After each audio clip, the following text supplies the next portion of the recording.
Our chairperson is delayed on traffic on Highway 50. Apparently, there was a bad accident that caused some jam up, so he'll be here shortly. But in the meantime, I'd like to welcome everyone to the September 23rd, 2024 meeting of the El Dorado Irrigation District Board of Directors. Roll call, please. The time is now 9:02 a.m. We have directors Osborne, Dwyer, Veerkamp, and Anzini, General Manager Abercrombie, General Counsel Polson, and Board Clerk Sullivan. Director Day is temporarily absent. Okay. Please rise, remove your hats, and join me in the pledge.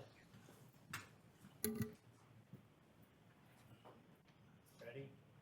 I pledge allegiance to the flag of the United States of America and to the republic for which it stands, one nation, under God, indivisible, with liberty and justice for all. Thank you.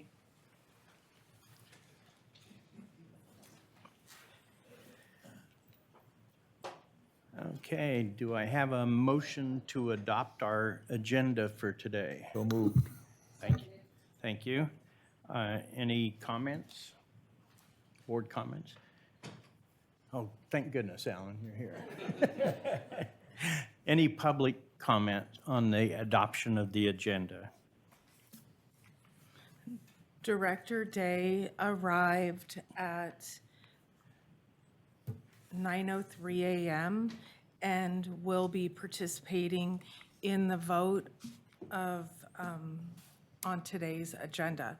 If members of the public would like to address the board, please refer to the detailed instructions on page 2 of today's agenda.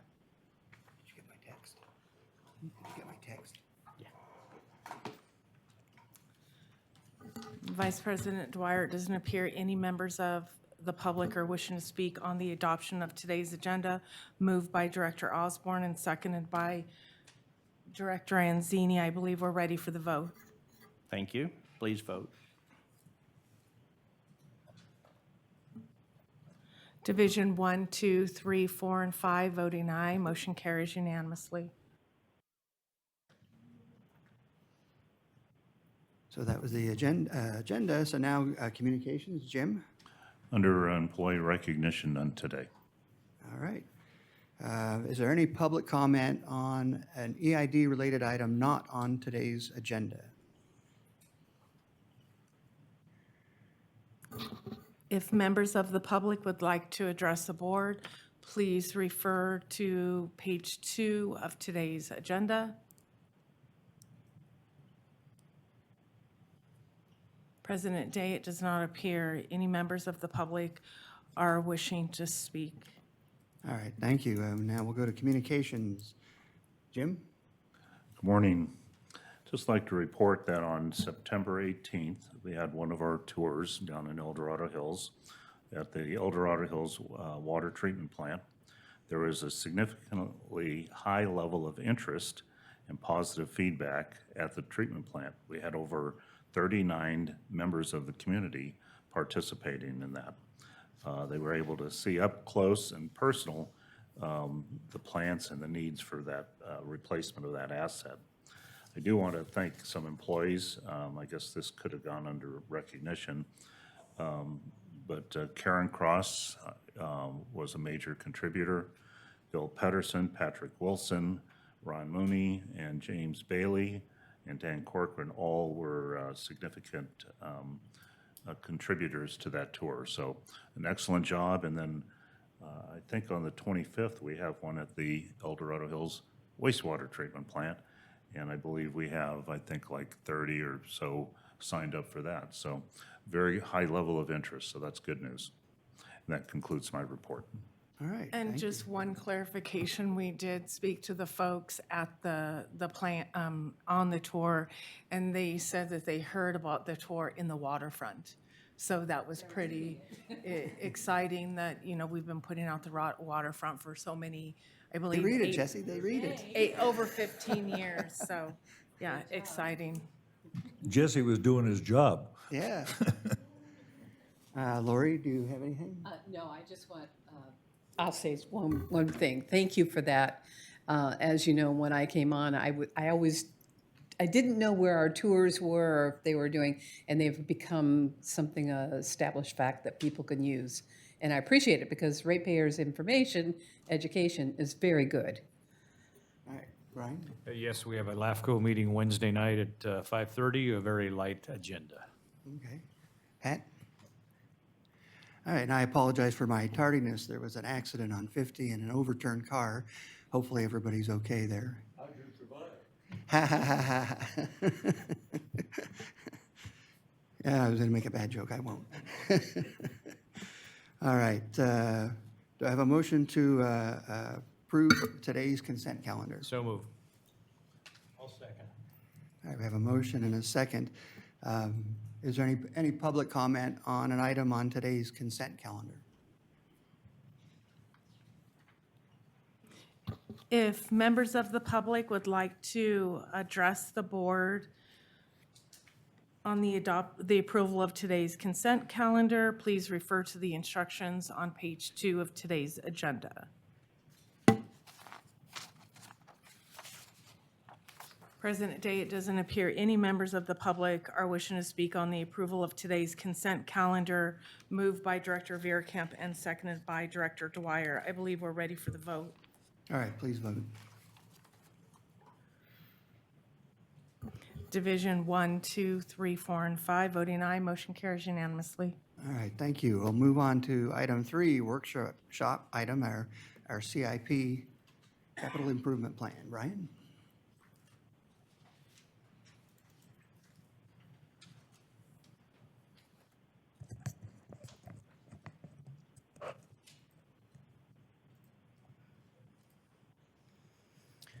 Okay, excuse me, good morning. Happy to be here to kick off our annual budgeting process. This is a workshop to discuss the draft capital improvement plan. It's a 5-year plan that covers 2025 to 2029 time period.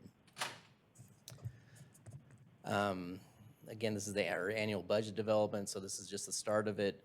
We typically bring the draft CIP for a workshop in September or October each year, which we're doing right here today, with the goal of adopting the CIP by November prior to adoption of the operating budget. I typically always go through just a quick highlights of some of our accomplishments over the past year in our capital improvement plan. So not to go over this whole list here, but I've got some subsequent pictures and Can you hold on following for 1 slides. second? Sure. Kevin, we have a really strange view in here. Are you helping us out here? I can't.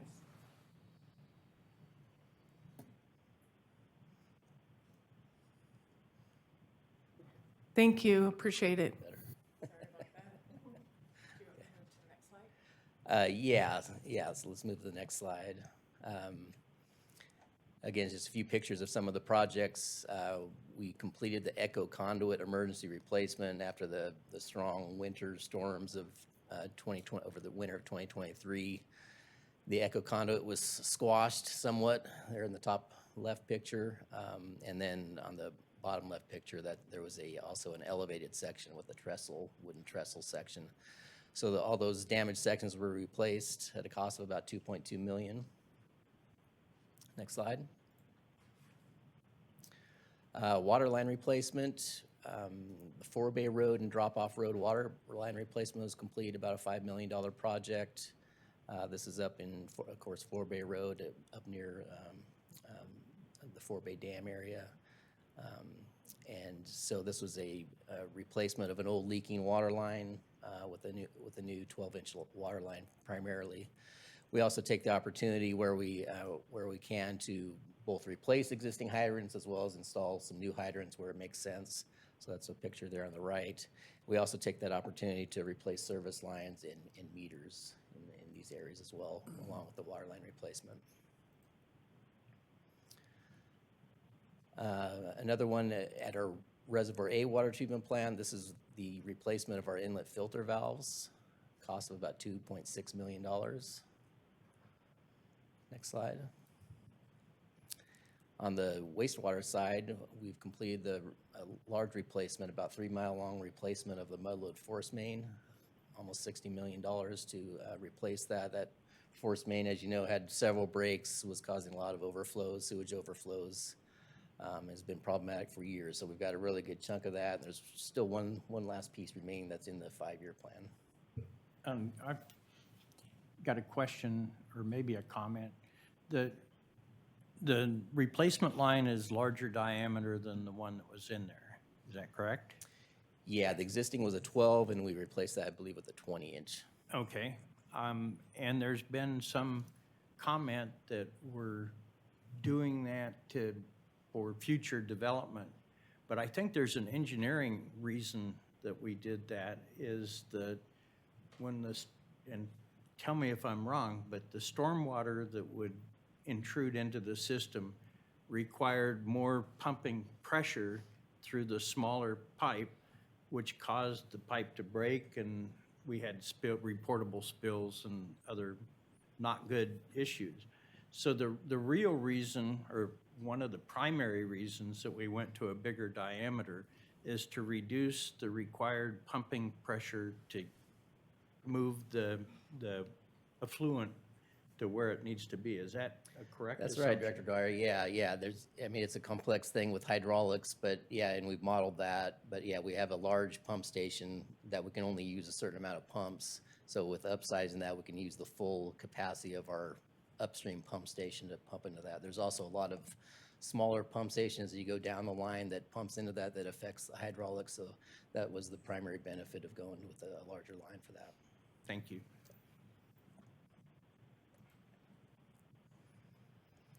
And then moving down to the El Dorado Hills wastewater plant, we had a couple failing filter under drains on our tertiary treatment filters there at El Dorado Hills wastewater plant, with some corrosion as well. So there's some before and after pictures of that rehabilitation. So that's been completed at about $2.1 million.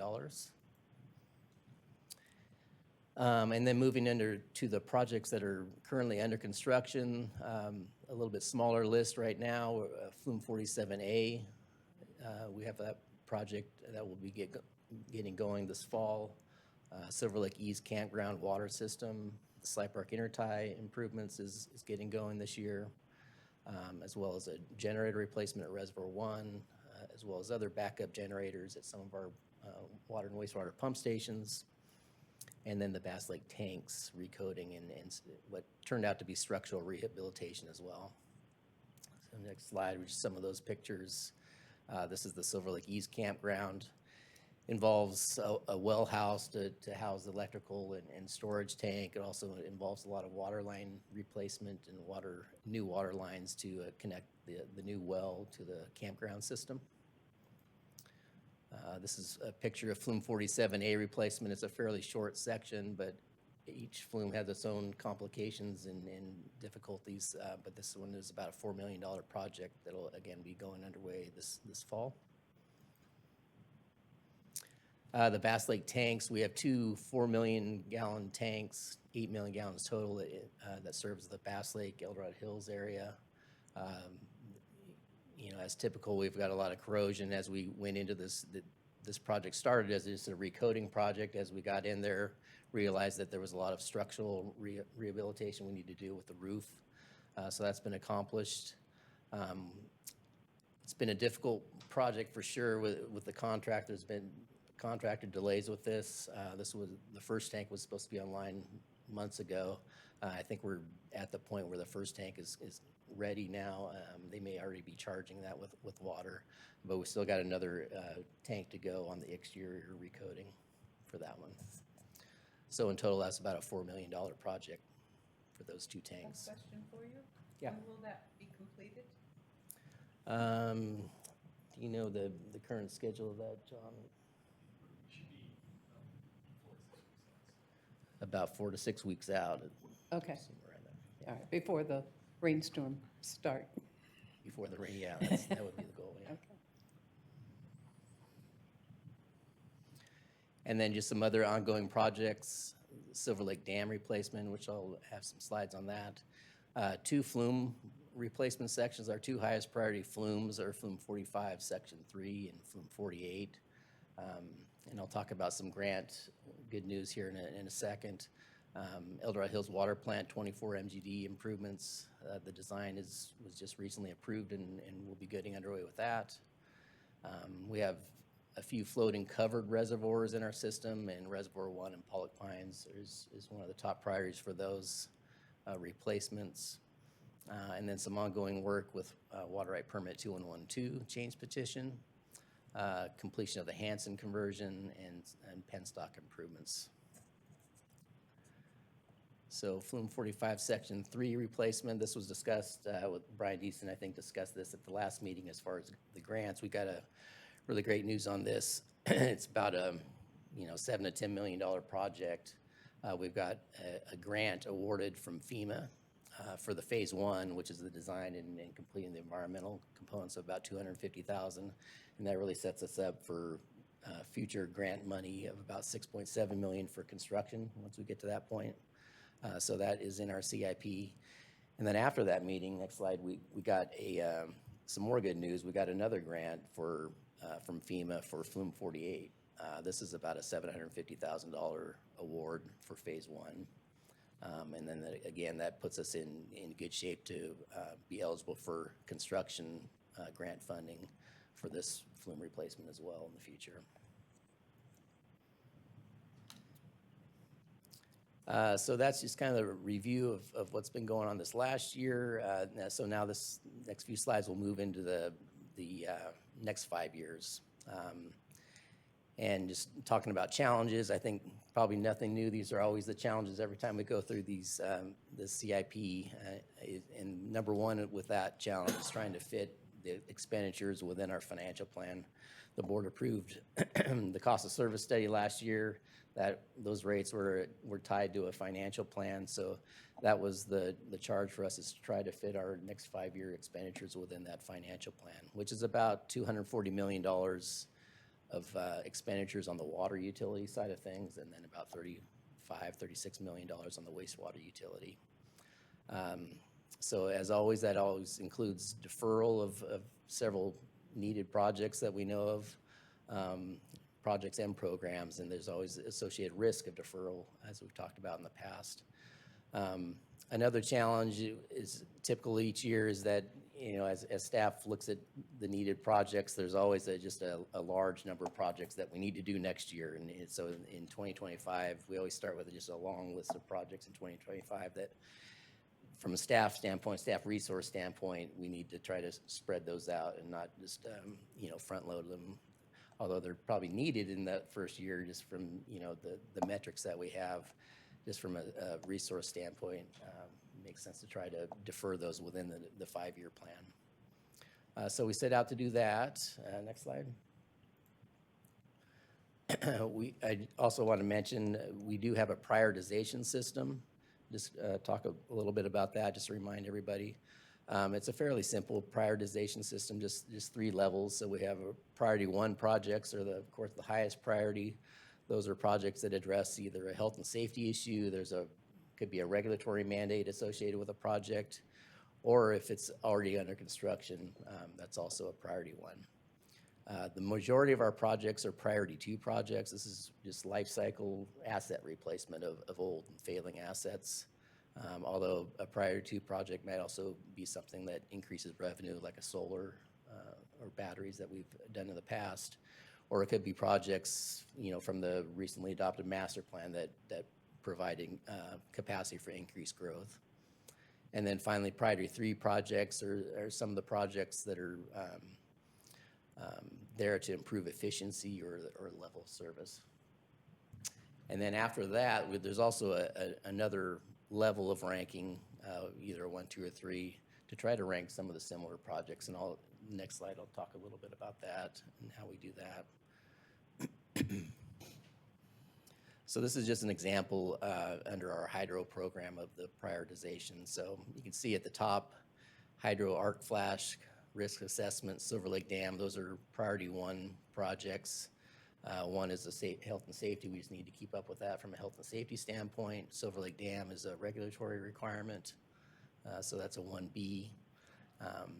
Flume 47A, as I mentioned, is under construction, so that's 1C. And then obviously the level 3 ranking, they're all 1 for those. As we get into the priority 2 projects, most of these are priority 2A, which is just replacement of assets.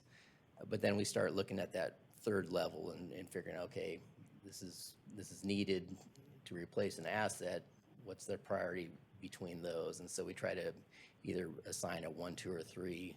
So example, Flume 45 Section 3 would be the highest priority over the penstock improvements. So we can wait a little bit longer on something like the penstock improvements or some other flume replacements like Flume 4 or Spill 3 crib wall.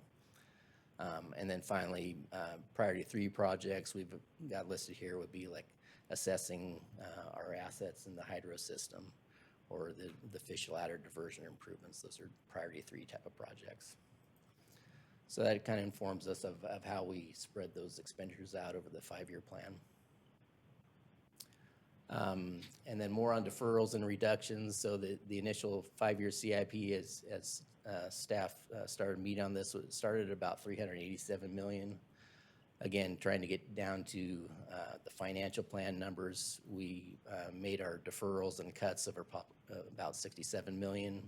So $67 million went outside of the 5-year plan, and then again, trying to defer projects within that 5 years to even the workload and the expenditures.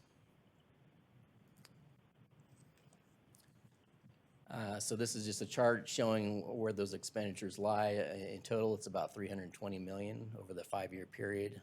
We have several different categories within our CIP. And you can see on the drinking water side, that's really where our largest expenditures are, about $195 million in expenditures on the water side. And really, that's a big chunk of that is 2 projects. It's Sly Park Intertie at about 40-something million, and the El Dorado Hills Water Plant about 100 million. So, about 140, 150 million of that 194 are within 2 projects. Other than that, we've got, between 7 to 9 million in the wastewater side for asset replacement primarily. The hydroelectric side, 65 million. Again, similar to water, that one project, the Silver Lake Dam of 50 million is entailed within that 65 million. And then we've got other areas like recreation, recycle water, FERC type of requirements, and general district, which is more on the IT vehicle replacement type of program. How does this CIP compare with previous years? Again, we're about $320 million is our estimate for the next 5 years. That's in line with what the board adopted last year for the 5-year program, about $320 million. The actual expenditures are typically not $320 million. We expect, something less than that just for whatever happens in the next 5 years with deferrals and delays in some of the projects. So the actual expenditures, we plan to have about 70 to 90% of that actually expended over the next 5 years. So that would be somewhere around $275 million over that 5-year period. And we typically assume the large projects like Sly Park Intertie, the El Dorado Hills Water Plant, that are bond-funded projects, we assume that those are pretty well known and they're going to be 100% expended. And then all the other projects, we take about 70% of those expenditures in order to match that financial plan. Some of the examples of project deferrals that we've had to do this year include a lot of the program type projects like the service line replacement or water storage tank rehab, water line replacement. So, some of the potential effects of manually reducing these expenditures would be like in the example of service line replacement, we're just going to have to do more reactive replacement of service line failures instead of proactive. Same thing on the water storage tank rehab program. We're just, one of the projects was, excuse me,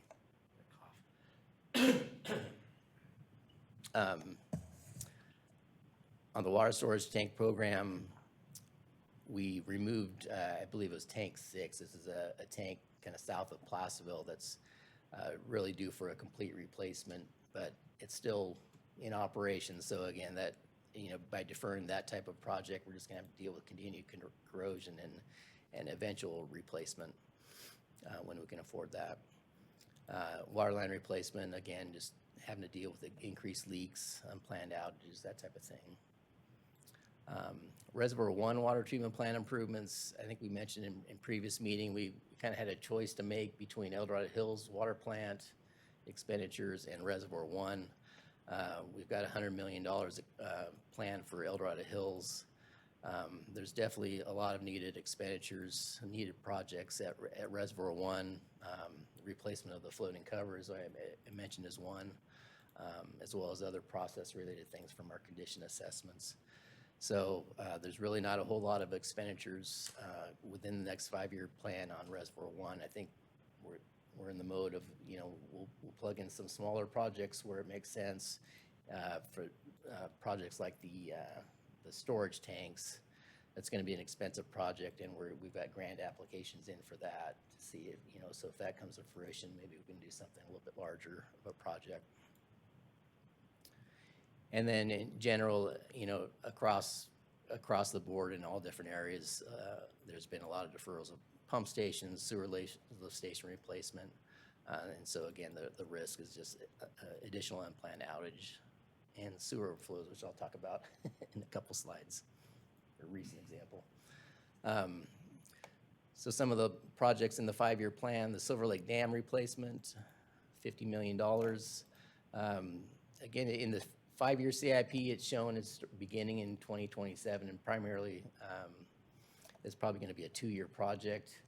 If I was a betting man, I would say it's not going to start in 2027. It's probably going to be, by the time we get there, a year or two later. But we're still showing it and moving forward with that. We're about 60% design on that, but there's still a lot of work on the environmental and FERC permitting side to get to construction there. Also looking at potential grant avenues as well for that. Slide Park intertie replacement. This is under construction. This year, it's a lot of potholing to locate the line, but a lot of the majority of the replacement will get going in at full steam next year. Again, we have a $10 million grant to offset some of those costs from DWR. Next slide. The El Dorado Hills water treatment plant improvements, again, about $100 million for that, and that's within the next 5 years. The plan for construction of that is between 2027 to 2030, about a 3-year project. This is our water storage tank recoating replacement, about $18 million of expenditures. I already mentioned Reservoir 1. We've got 2 near-term projects, both Tank 4 and Tank 7A. These are, Tank 4 is just up the road here in Placerville, and Tank 7A is off of Pleasant Valley Road. So those are both recoating and likely structural replacement of the roof there with aluminum dome. I think we went to the board a couple meetings ago to describe those. This is the service line replacement. Again, this is about $8 million. This is one of the projects we essentially cut in half from previous year's expenditures. Next slide. Waterline replacement, about $6.5 million. Again, this represents some deferrals from previous levels. Although we do have a lot of design funding in for some of the waterline replacements, it's just a matter of whether we can do those with in-house forces or we need to bid them out as a larger cost. And then on the wastewater side, about $7 million of upgrades to lift stations. Indian Creek Lift Station in St. Andrews is the 2 primary lift stations that have been deferred a little bit. We had planned to start construction of those, I believe, next year, but in the 5-year plan, we moved those out a year or 2. And then on wastewater pipeline replacement, about $14 million. Strolling Hill Sewer Line. This is the last section of the Mudwood Force Main that needs to be replaced. We have ongoing collection system gravity pipeline replacement. And then a couple force main replacement. The Ponderosa Heights Force Main, this is in Ponderosa Road. We've seen some failures and some aging definitely from that force main. And then the Marina Village force main, this is broken several times over the last few years, and we just had a break overnight, and Dan just sent me some slides. So this is a new slide from our board packet, but the Marina Village force main, this is in Green Valley Road and Francisco Drive area, just broke again last night. This takes wastewater from a large pump station very near Folsom Lake and pumps it up to Francisco Drive and eventually down through El Dorado Hills. So this just broke last night, and you see some of the impacts. The wastewater flow actually went through some subdivision areas before it got eventually down into Folsom Lake area. So they're repairing this as we speak. And we do have a couple different projects to eventually replace this force main. I think the plan is to we've done some assessments of the pipe and the lift station that pumps through wastewater through this pipeline. I think the plan is to try to retrofit the existing lift station with some variable frequency drives to ease some of the on-off pumping situation that might be contributing to this. But I think eventually, though, the entire force main would need to be replaced as well.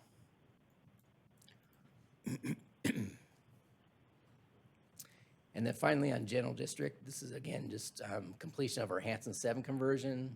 We've got about $5 million of ongoing vehicle replacement, as well as infrastructure replacement with our IT systems, and about $2 million of security system upgrades for all of our remote facilities. Moving on to financing. So at today's meeting, we have an item for their bond issuance of about $70 million. So the goal of that would be to help fund the Sly Park intertie replacement, the design phase, which is about $8 to $10 million for design of the El Dorado Hills water plant. And then also we could also use that funding for water storage replacement, the Reservoir 4, Reservoir 7A, and what I haven't mentioned yet is the Bridlewood tank, which is another replacement we have on the recycle water system. And then in the financial plan, we have about $140 million plugged in for 2027 bond issuance. That would primarily fund the El Dorado Hills water plant construction around that time, as well as the Silver Lake Dam replacement. So you can see there, just add them up, just 6 projects in our plan account for over $200 million of all those expenditures.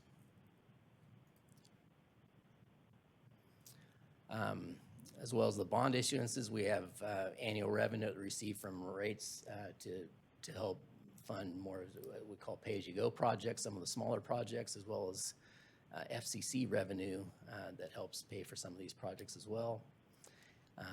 And as we mentioned last meeting and looking forward, we've got grant potential as well for flume replacement, flooding cover reservoirs, some of our recreation improvements, as well as we're looking at Silver Lake Dam as well as another project that we could likely get some good chances for grant funding in the future. Next slide. So next steps, today is just receive any board public input on our draft plan, and then come back to the board likely on October 15th to request adoption of the CIP, and then Jamie is set to preview the workshop with our operating budget and financial plan at that meeting as well. Questions? All right, board, any board comment or question? George? Well, it's imperative that we do this in a planned, organized manner. Case in point, 2 years ago in the winter, between Christmas and New Year's, the EDM1 blew out. Fortunately, it was in the wintertime when demand was pretty low. But 77, I believe it was 77 feet of pipe cost us $996,000 to fix it. So if you don't do it in a planned, organized, long-term plan, consistently going to, a case in point, it blew last night, the sewer line blew last night. If we don't fix it, it's a hell of a lot more expensive than doing it in a planned, organized manner. Yes, thanks. Brian, I don't think, in reviewing the CIP, the plan, and it is just a plan, and it's dynamic as we've experienced as priorities change and things happen, we have to shuffle projects around to meet the current, whatever the crisis of the day is. So in the plan, I didn't see any priority 3 projects listed. Is that correct? No, there is some, yeah, Are there? I don't have a tally, but yeah, there's some kind of be down on the list. If you look in attachment A, they're usually at the bottom. Yeah, of but the they're section. way down on the list. There are none of them that are submitted for financial approval on this go-around.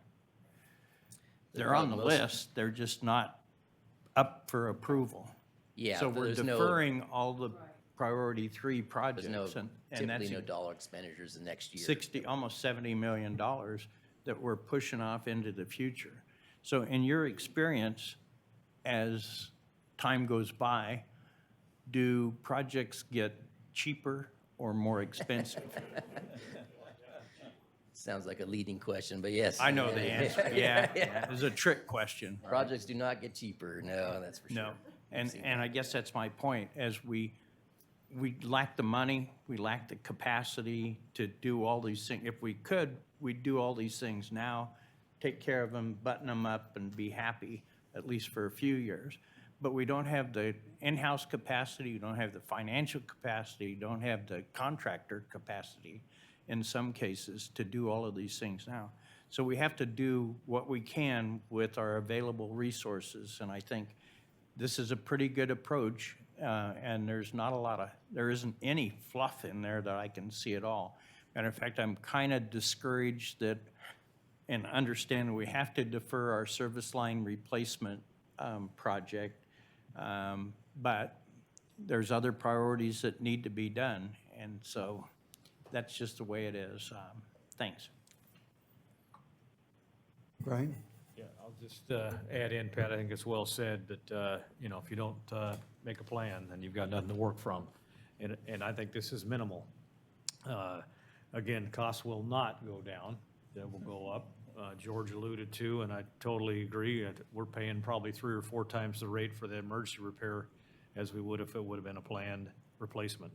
So it's very important to try to get ahead of these things, which we're already far behind. But I think excellent job, Brian, putting this together. And the prioritization matrix is a good tool to work from. So it's been well vetted. Thank you.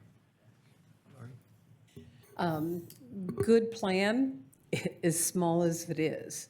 As I have been watching this for the last 4 years, it's always been a domino result, because if one domino falls, then the other one does. You can just literally like put hoses together, one hose will fail and the other one, and all of a sudden you've got a blast out of infrastructure. And so it's really important that the ratepayers understand how complex our system is. And if we don't fund it correctly and appropriately, we're going to continue to have emergency projects. And I am concerned about the water line replacement being deferred a little bit. This is, I mean, you've brought back to us week after, or meeting after meeting, how important it is, a priority, and we've seen how much has happened along the El Dorado Hills Boulevard, and now creeping up into the Serrano area, where there are some main lines that are kind of like bubbling up. And I know staff is overwhelmed, and they're getting to it, but I think we need to also realize that as we put this off, it gets more expensive. And that's the horrible thing of this, but that's also part of this board's responsibility to be supportive of making sure that our system is taken care of. I don't think anybody I think everybody will understand. If you ever go to the Bay Area, those bridges are standing because they're constantly being maintained. And if you don't maintain the nuts and bolts of the system, it will fail. And we do not want it to fail further up the area because people like me who live in Cameron Park and in El Dorado receive that water 10 miles away. And we have to be very careful of what we do. But thank you. And I will continue to say, use the grant system as much as we can, and let's do some lobbying, because recent changes and regulations are now happening, and we'll discuss that one later, where regulatory commissions and regulatory agencies are now taking a brunt from smaller local agencies that are responding to it. So, just to be cautious. But thank you very much. Ryan, I have a question on the small water line replacement and that getting stretched out and delayed a little bit. We're going to continue working on it, but not as much.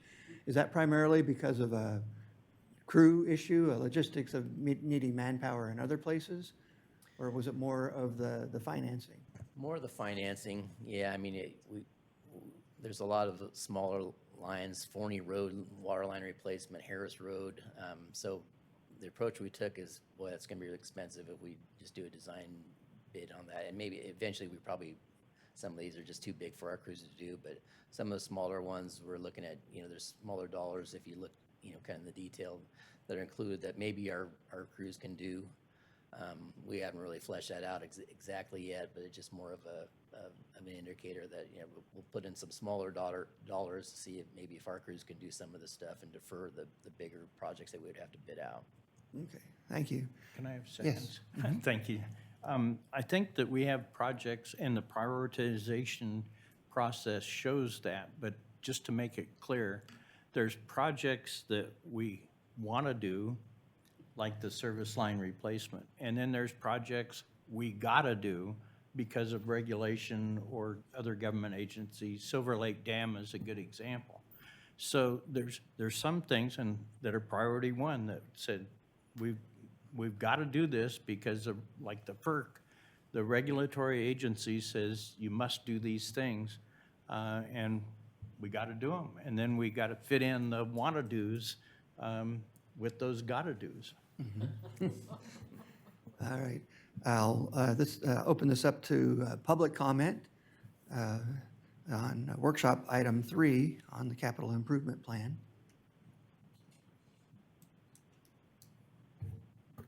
If members of the public would like to address the board on workshop item number 3, please refer to the detailed instructions on page 2 of today's agenda.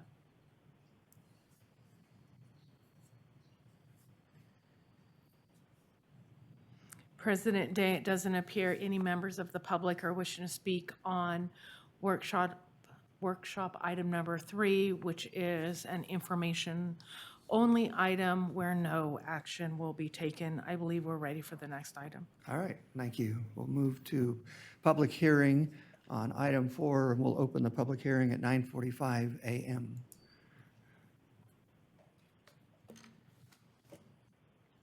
Brian, you get to keep talking. Yeah, I get to kickstart this one again, and then we have Sanjay Gour here to kind of go over the meat of this. So this is a public hearing to adopt our 2024 Facility Capacity Charters, or FCCs. Next slide. As we mentioned at our workshop, we had a workshop in August to preview these proposed FCCs. The FCCs have last been updated back in August of 2013, so about 10 years plus since we've gone through a comprehensive update like this. Sanjay, I think ready for you. Yeah, so Sanjay Gour's here again to go over this, and then I'll come up at the end and finish it off.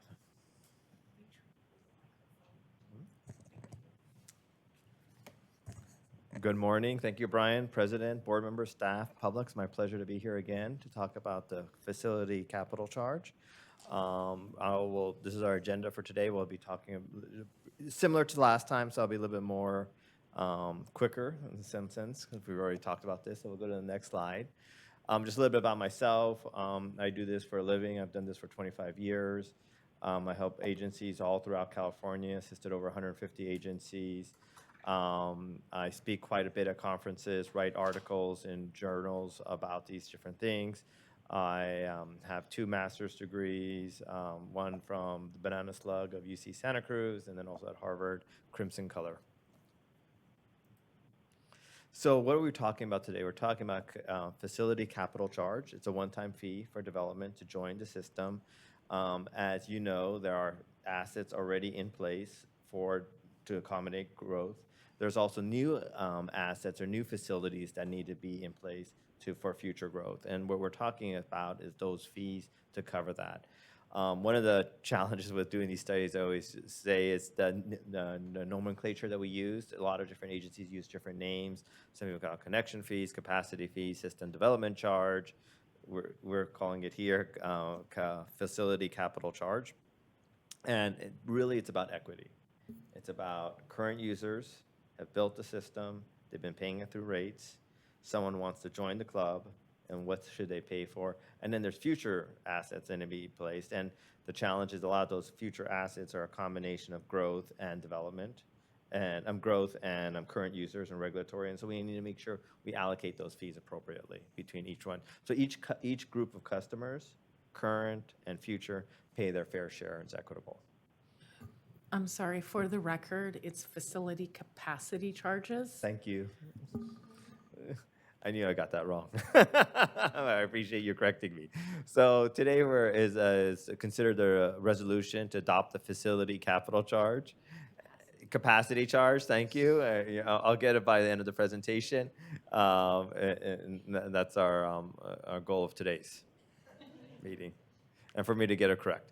So the schedule is we've had a kickoff meeting, we did the data review, we developed the methodology, we asked ourselves what's the appropriate way of allocating costs and how to do that. We had a stakeholder meeting on July 9th with the BIA. We had a public workshop, as mentioned by Brian, on August 26th, and today is the public hearing. So what are the different methodologies? There's 3 different methodologies. There's the buy-in methodology, where we look at the current system and how much of that asset should be recovered by future development. There's the incremental. That's new facilities that need to be in place to accommodate them. And then there's the hybrid, which is a combination of the 2. So the last time the fee was updated was in 2013, as mentioned. It has been indexed based on ENR since 2013. I would recommend that you continue doing that. That's a good practice to have. And the current fee basically covers all 3 accepted approaches to which we are looking at, which is the buy-in, the incremental, and the hybrid. And so there are many different fees that we are looking at. So we're looking at potable water, we're looking at wastewater, we're looking at recycled, we're looking also at agriculture metered irrigation, we're also looking at dual potable and recycled water, and then we're also looking at private fire service. So this is the current fee for potable water. Now, one of the things to note about the current fee for potable water is there's different components associated with it. We've reevaluated whether those make sense. But the main thing I really want to focus on is on the meter size and the EDUs and the capacity that we're looking at. So it's important to understand that we're looking at capacity of joining the system. So, there's a lot of ways of thinking about these fees. Is it usage? Is it this or is it that? But it's really about capacity. It's about we've created a system in place so that if you have a 1-inch meter, or 3/4 inch meter, or 1.5 inch meter, we're going to make sure we can meet that capacity regardless of what you do at the end, because you requested that size meter. So we looked at that. The only other thing I wanted just to note is that your current fee also for multifamily is based on number of dwelling units. And the reason I'm bringing that up is because that is a recommendation change in the system. So for wastewater, similar logic. We do have different components. Again, it's a capacity issue. We're looking at how much capacity can that person use. Again, there may be different users at the end of the system, different household size. But what we're really focusing on is the capacity. That's the wastewater system. The recycle, similar, we have capacity. We again look at the assets that's in place. We also have the agriculture meter irrigation accounts. This one hasn't been updated in some time, and so this one has the most change in the fee because it hasn't been updated, and I'll be talking more about that in a second. We also have the dual plumb potable and recycled. This is some customers have this, or some areas, I should say, have this ability where they can use indoor water for potable, and then the recycled is for outdoor irrigation. So we want to make sure we take into account the different demand factors. This is your current fee, again, based on capacity. And then you have the private fire service, next slide. And as you notice, that's only for 8-inch and above. Anything below that doesn't have a fee associated with it. So when we developed the fee, we asked ourselves what makes sense to be included and excluded. One of the things that we are excluding is the distribution lines, because those are, developers have paid for that, it's an in-kind contribution, so we shouldn't double charge them. So water, 6-inch lines and below are not included. Wastewater, all collection systems, and recycled 6-inch and below. The fees are calculated based on 2024 dollars, because I don't know what the inflation will be by January of 2025. But that will be something to consider if the board does adopt these, is potentially increasing it in 2025 to reflect that.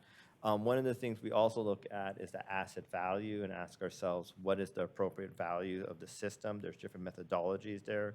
One of the things that we always want to look at is as mentioned earlier in the board discussion, things that was built 20 years ago is definitely a different cost today. So that's why we always want to look at it in today's value. We also want to take into account that the system isn't new, it's depreciated. So the best methodology is what we call replacement cost less depreciation, which takes into account both things, that we're dealing with an older system, and we know that the cost to replace it is much more. So now let's talk about potable water. So with the potable water system, next slide, what we did is we looked at the value of the system. We looked at the amount of cash on hand, because that cash can be turned into infrastructure assets, and then we subtract out the amount of debt on hand. The reason why we subtract out the debt is because that will be paid for when you join the system as a ratepayer. That's a liability. We also look at the number of equivalent dwelling units in the system. Sorry, one more slide back. And we divide the two to get the cost to join the system. So this is the cost to join the club in the sense of infrastructure, if we didn't need to build new infrastructure. But unfortunately, there are a significant amount of infrastructure that needs to be built. And one of the diligence that we did is we asked ourselves how much of those assets are for current users, regulatory deficiencies, and how much of it is growth related. And so we did that methodology. We went through this very detailed analysis. We looked at how many dwelling units they would accommodate, and we got the fee associated with them. These are all the different projects that I identified. We also, when we're looking at the equivalent dwelling units, we take into account the capacity of the system. So it is, not everyone uses the same amount of water throughout the whole year. There is a capacity, there's a peaking associated with it, max day. So we take that all into account when doing the dwelling units equivalency. Again, this is a fee for capacity. It's not just your average day demand. So then what we do is we look at all the projects. Some of these projects will be financed. So there's a cost associated with financing that. We take that into account. And then this gives us the total cost of the incremental component of it. With the incremental and then with the buy-in, we can add those components together. There are some other costs associated with a line cover, that's a debt service, and then the supplemental charge for gabbro soil, which is an abatement charge. We add all those components together. For water, that's $33,809. We have the current, and you can see the incremental increase associated with that cost, and that's on the water side. Now, with multifamily, as I mentioned earlier, we are recommending a change in methodology. Again, consistent with the thought logic, of capacity, not looking at end users. We're just saying that the charge for multifamily should be based on meter size, not on number of dwelling units. This actually helps a lot with affordability. So anytime someone's building a large complex, they'll just pay that larger meter, and it's actually cheaper than the dwelling unit. So it does help with affordability goals, which is not necessarily in your purview, but it does help with the state challenge we have with housing. So that's on the water side. Let's pause for a second to see if there's any question there before I go to wastewater. Yes. So were you, there's a lot of issues happening with ADUs. So when you talk about a single family and say that, or a single resident, and that resident ends up getting an ADU, how does that impact facility capacity charges? You want me to answer that, Brian? Or? There's no charge. Yeah, there's no charge, I believe, and Brian, correct me if I'm wrong, but we don't charge an additional FCC for an No ADU. ADU charges. Okay, thank you. So there's a certain logic to that too, because they wouldn't be increasing their meter size. Correct. So it's the same capacity, whether there's a second dwelling unit or not. Correct. I think But with the increase in the impetus of, is that something that maybe in the future we should be considering? Because there is an additional then strain on the system. I think in the past, it's been a very minimal thing, but now it's obviously a major issue where they're encouraging. And I just have a little bit of heartburn with, we should be going there. I know it's always been based on the parcel, and if you didn't do this, you can't put another meter on it. But I think it's becoming such an impact that it should be at least looked into and maybe in some sort of a charge for that. I think, I think we used to charge for that. We used to basically equate it to the single-family home turns into a multifamily, so we would charge an extra like half EDU for that. But I believe there was some law passed that required us to not charge. Yeah, because it's still putting something on the system. Yeah. Brian? President Day, if I may, Brian is correct that historically we did charge a portion of a capacity charge when a new ADU was constructed. There has been quite a lot of legislative attention to help, in relation to the housing crisis, to help promote the construction of accessory dwelling units, particularly as sort of infill development as opposed to brand new construction. And consequently, the laws related to the charging of FCCs have changed as well. I don't, my current, I'm kind of going off the cuff here, which I don't like to do, but my recollection is that we do charge a capacity charge when an entirely separate ADU is constructed that is not physically attached to the existing building. And that building requires a new meter. If somebody turns their garage into an apartment and there's no meter, additional meter installed, then there is no ADU charged. I'm sorry, no capacity charge associated with that construction. It would be I think it will be difficult for us to, per your suggestion, to look into this. I mean, we can certainly look into it, but we will have to follow the law. The law has become more restrictive on charging FCCs as it relates to ADUs. Understand, and Jim, we weren't allowing multiple meters on one parcel, were we? Correct. Yeah, so that's another complicating factor, but again, and I get the legislation, but, in my opinion, legislators aren't paying attention to really what is costing us and costs our ratepayers to pay more because we're putting more water through that small hole. So they don't seem to have some of that sense. Anyway, I understand, but it's causing issues for us and causing expense. Could we don't have to do it now, but just a little clarification, because you were talking about whether it was attached or not.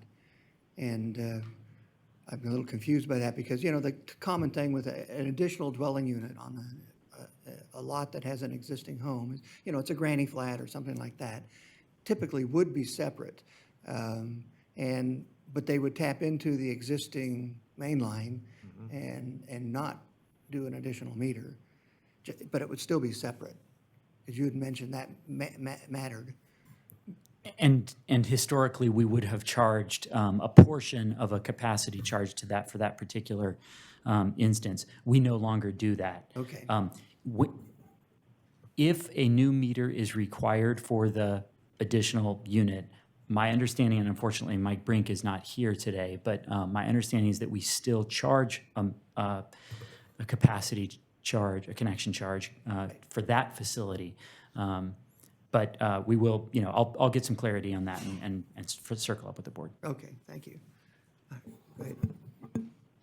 Okay, so now I'll talk about the wastewater. So with the wastewater, again, we did a similar methodology where we looked at the asset value of the system. We look at the amount of cash available, which could be turned into assets. We look at the amount of debt, that's a liability that needs to be subtracted out. Look at the number of equivalent dwelling units, and then we calculate what the buy-in component is. With incremental CIP, this is a little bit more simpler. We know what CIPs are associated with growth-related.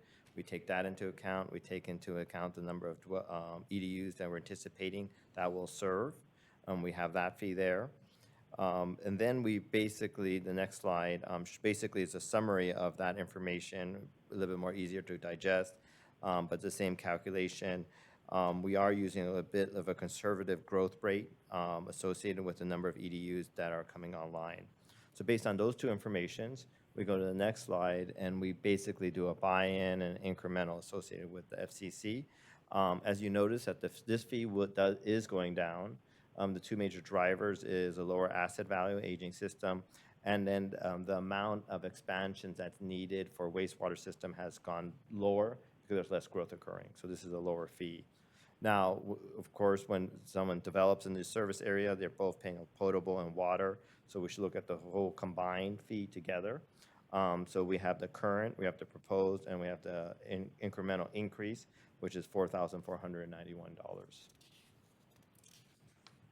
So I that's, guess I got a Yes. question. I'm a little confused by the declining value, asset value, because I thought our formula used the replacement cost less depreciation.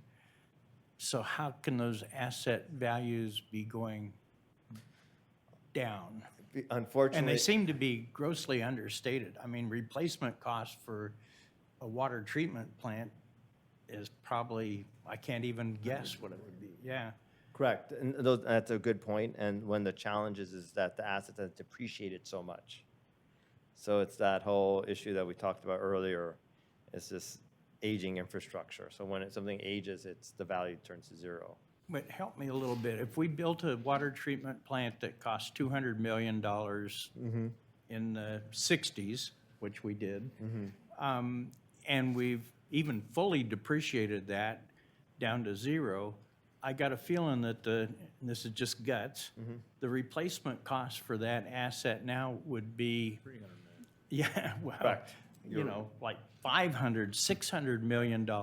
So it seems like that's understated quite a bit. So you're definitely correct about that. Oh, good. And one of the challenges in the industry is what's the appropriate index to use. So typically we use ENR, and that's because it's standard, everyone's familiar with it. But really, if you look at what ENR is, the composite of that index, it's mainly wood and labor. And there's not much treatment plant that's made out of wood. So, To follow on with Pat's question is, part of this reason that it would going lower is because you don't foresee over just the next 10 years needing to do as much. Because we know we will have to, at some point, replace these very expensive assets.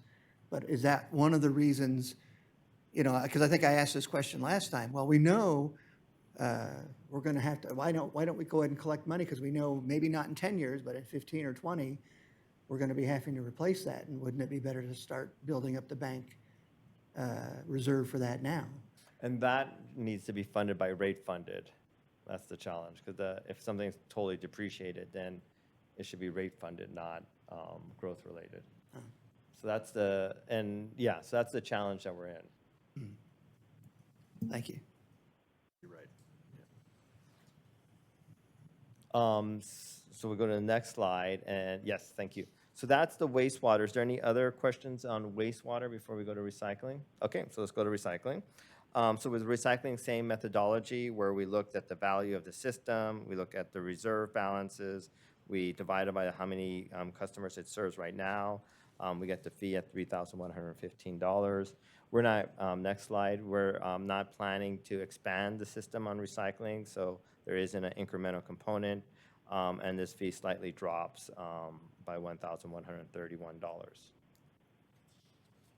So now I'm going to talk about ag metered moving forward. So one of the challenges with the ag meter is that it hasn't been evaluated over 15 years. This needs to be updated. We want to take in, next slide, sorry. Thank you. It hasn't been updated in 15 years. There is a buy-in component associated with it that we need to exclude the treatment costs, all those costs, because these customers don't need that. We did do a cost of service analysis recently that did this analysis, so we know how much of your assets is raw water in some sense and how much of it is for treated water. So we have that 41% that we're using, and so we exclude those assets. So we go to the next slide, and what we've done is we've basically asked ourselves which components should we use the 41% at the asset value, because this, the residual, the 59% is treated related. We look at what components of your future assets are the ag customers need, and it's only one asset that we've identified. We look at the supplemental, we get the fee, and we get the cost. And then we go to the next slide, and we see that the fee is increasing, as I mentioned. It hasn't been updated for over 15 years. So that's one of the reasons why it's going up. So I'm going to pause for a second again, and then I'm going to move on. Looks like I am moving on to potable water and recycled, FCC. So we go to that one. And so in this one, we have dual customers, as I mentioned. They're using the indoor needs for potable. They have the outdoor needs for recycled. We want to take that into account. We don't double charge people. We looked at the analysis of demand in your service area for 5 years from 2019 to 23. 60% of the water is used for potable. So we want to take that into account for the indoor needs, and then they should be 100% of the FCC.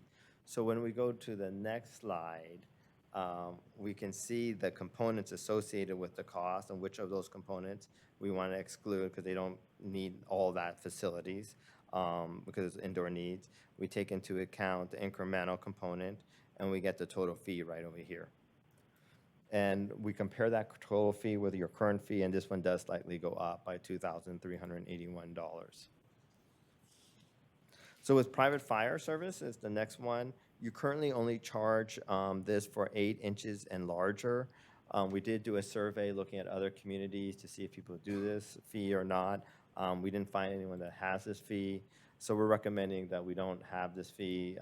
And again, this is the fire line. It's like a separate line. It's not part of the meter. And it's that instantaneous capacity if someone needs in case of a fire occurs with the fire sprinkler. So I'm going to turn it over to Brian now to bring it home. Thank you.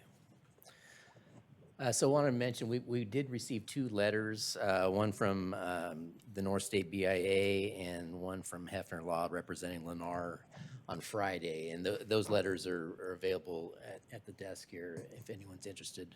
But as a result of that, I made some additional edits to the next 4 slides. So I think it's slide 44 through 47, a little bit different than in the board packet before I get started on those. So again, we talked about this last time. We did receive some and looked at some options for reduced FCCs. The request that we got from the developer and builder industry, they requested age-restricted reduced FCCs, or perhaps basing our FCC charges on building square footage. Again, we discussed that during the last workshop. We're not recommending we implement that. You know, and again, we want to reiterate, these are capacity charges, and so they're intended to cover the capacity to serve a new connection. So we're talking about meter sizes, and each meter has its own separate capacity, instantaneous capacity. I think a lot of the letters from Lennar are trying to shift our focus to an annual demand, and, some customers may use less over the year than other customers. And really, that's inherent with any of our customer classes. Everybody uses a different amount. So we really want to focus on our charges based on the capacity of the meter, not whatever usage happens to be occurring behind the meter. Next slide. We didn't find any evidence to support that age-restricted total demand is always lower than residential connections. I agree that, there's some cases where it is, some cases where it's not. Just on Friday, just to kind of support what I believe, we took a look at some of our existing connections in the age-restricted communities.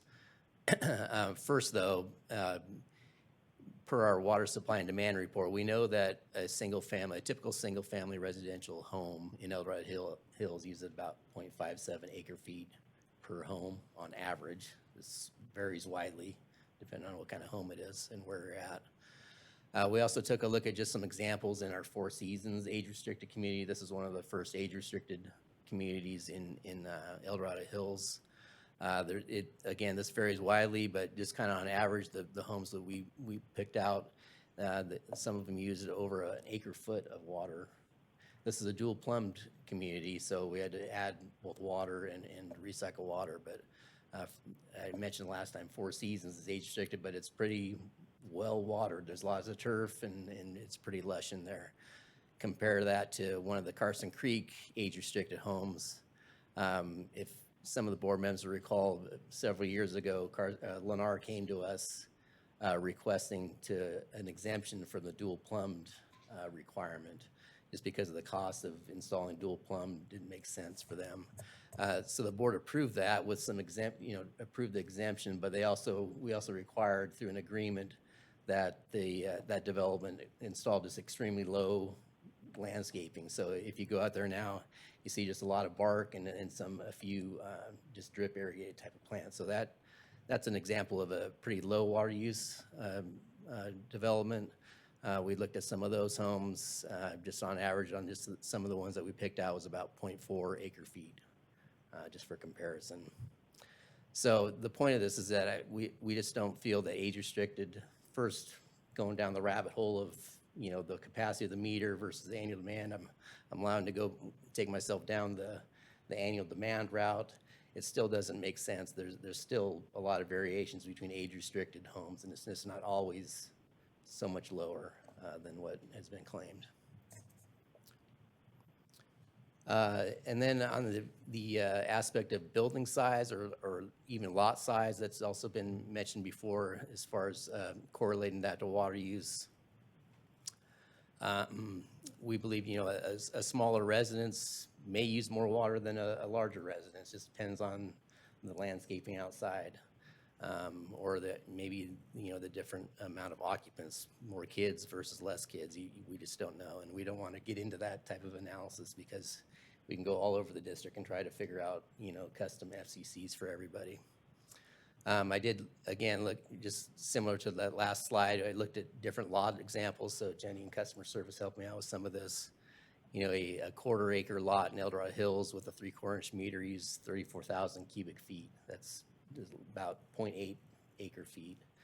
A similar lot or a similar meter size in Pollock Pines, but it happens to be a 3 acre lot, use only 8,000 cubic feet. So you can just see the variances. There's just probably in Pollock Pines, there's not different climate, a lot less irrigation outside, so the usage is all over the place. So those, again, going to the next slide. We really want to base these FCCs on meter size and the capacity of the meter. Our infrastructure must be sized to deliver that. So when a new connection comes on, they're purchasing the capacity of that meter. They're not purchasing, how much water they're going to use year in and year out. And our infrastructure has to be sized to deliver that capacity whenever it's needed. And then the annual usage is just more reflected in people's rates. It's great if somebody uses a lot less water, they're going to pay less in rates than somebody that is a high user. So that's the spiel on the reduced FCCs, and that's all I have for that, for just moving to board options. So our option 1 is to adopt a resolution to approve the facility capacity charges recommended by the 2024 Facility Capacity Charge Update Study.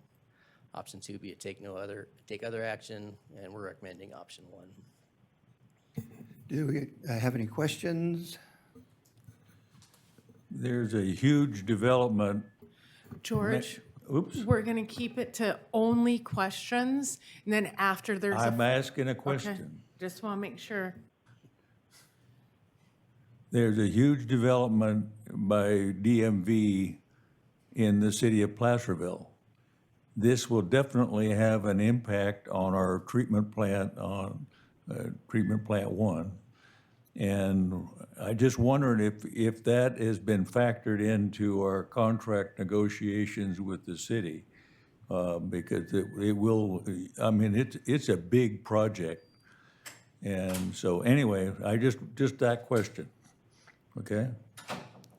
The other thing is the impact of Apple Hill is huge. And I've always said that EID is not an island. What we do impacts the rest of the county. And I've always wanted to maintain that agricultural endeavor from Ponderosa Road east to the forest boundary. We need to make sure that we are not impacting the agriculture and development of agriculture in any way, shape, or form, and I'll rest my case. And if you raise the tone of your voice, it'll sound like a question. Do you want to try to answer the question? The first one? I can check on the development, by DMV. I'm assuming that kind of came to us with our development services group, and I don't know what the actual demand is that they're projecting. I know we have capacity at the Reservoir 1 water plant, but yeah, I don't know that, how we commented on that at this point. Thank you. We'll find out. Pat? To piggyback on George's question, do we have FCCs for the Placerville service area, or is it included in our contract? It's included with a contract, yeah, so we don't have a separate charge within the city of Placerville. I think they do their own connection charges. We have a contract for both water and FCC charges with the city of Placerville. I can't repeat that right now because I don't know that level of detail, but it's in the contract. Okay, and it's probably similar charges to what we charge the rest of the county? Yeah, I believe so, but again, I don't have that in front of me. They are the same. Two questions. Brian, one may be for you. I believe that housing project in the city may be an affordable housing SB 35. There may be some regulatory issue relevant to that too. I don't know, but that may be a legal question as these SB 35 projects come forward. Secondly, Brian, I think you alluded to it, but yes or no, building codes, fire codes require minimum capacity flows, do they not? So we got to put the capacity in no matter what. Yeah, that's another component too I didn't mention is just, irrespective of home use with it behind the meter, there's always just requirements with the sizing of the lines, the number of fire hydrants, those really Sprinkler dictate. systems and so forth. Yeah. Thank you. Lori, do you have any? No. All right, do I hear a motion? I'll move option 1. I'll second it. We have a motion and a second. Now, if you want to make a statement, if you want to make a statement now you can. Okay, I do have. yes. Actually, in order to get service to a dwelling unit, in new development, the developer pays a lot. They pay for all the infrastructure within the development, the new water lines, the stuff. And then the facility capacity charge is an extra charge that we put on that would be, I assume, included in the cost of the dwelling unit. And then the third part is the volumetric charge that occurs every month or every 2 months in our case how much water is really used. So those are the three kind of components of what it takes to take a bare ground and turn it into a housing unit. And I think all three have play in this. Lori? I agree with Director Dwyer on this, that, you know, when it comes to the capacity of our water system, that's our obligation, is to make sure we have the water to fulfill the needs of those people who become residents, purchase property here in El Dorado County, in our area. I think the other important part is the FCC, it tends to become a debate between developers, county officials, and water agencies. It's this way all across California. Limiting that, it doesn't make sense that we don't approve this simply because of compelling measures that are happening and Senate changes or bills that are at the Assembly. We still have to do our due diligence in providing a template for our staff to plan and to make sure our ratepayers are seeing that we're being smart about what we need to do. So everybody needs to weigh in on their obligations. And this is not a new story. This is an old story that continues over and over and over to all water agencies. So I'm just saying that we need to follow through and do our due diligence. Yeah, and I'll just comment that I'm in support of maintaining our how we assess the charge based off of the capacity of the meter. Because I think if we start going down, to quote you, Brian, that rabbit hole of trying to figure out what could square footage, how would that affect it, or the age of the people, or whether it's up the hill or down the hill, all those are certainly can affect usage, but then that gets reflected in the bi-monthly bill and in their usage charges. This is to maintain the infrastructure, and if we put in a 3/4 inch meter, we have to be able to serve that capacity. And so I think it just it's logical to me that and simpler for us to stick with what we're doing the way we're doing it right now. All right, now I'm going to open it up to public comment. If you'd like to make any comments, and please limit any comments to 5 minutes or less.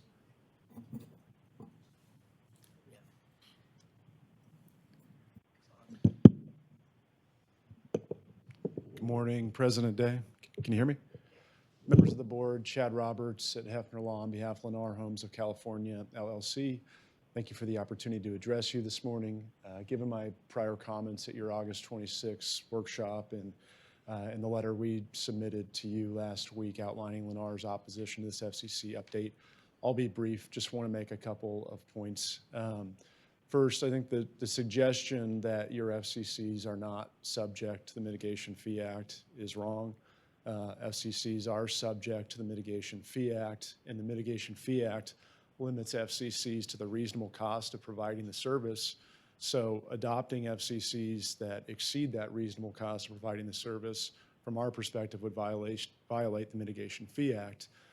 So, also with respect to the suggestion that this is simply a policy decision for your board, we disagree. From our perspective, this is a legal one.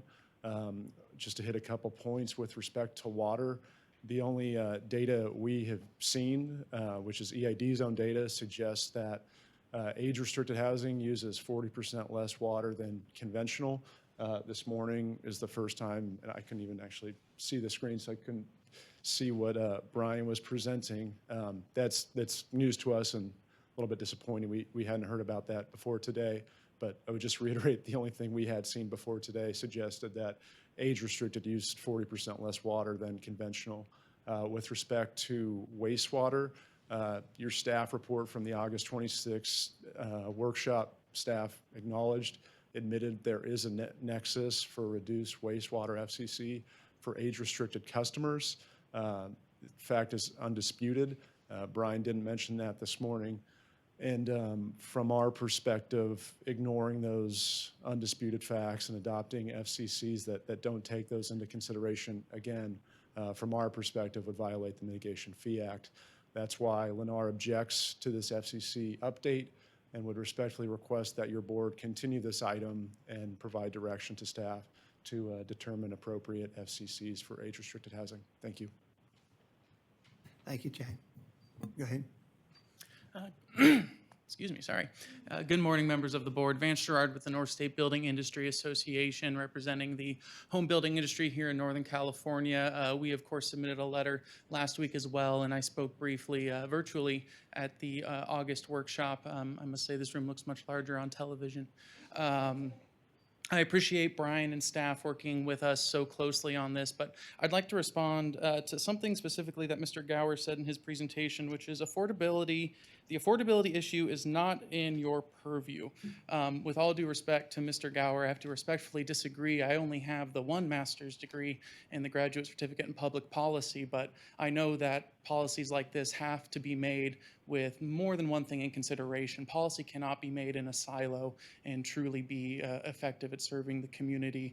Updates like this every 10 years are a wonderful opportunity to look at the way that we are doing things and promote a better lifestyle and better livability for the community. If we know that the communities in Pollock Pines use less water outdoors regardless of lot size than the communities in El Dorado County, there's an opportunity to look closer at that and see, can we charge different fees based on different communities, to calculate differently, to come at it a different way. The same with age-restricted communities that, as we said, we know use less wastewater, that significantly use less indoor water overall. So I would just ask the board to reconsider this and continue it and come at it differently in the future. Thank you.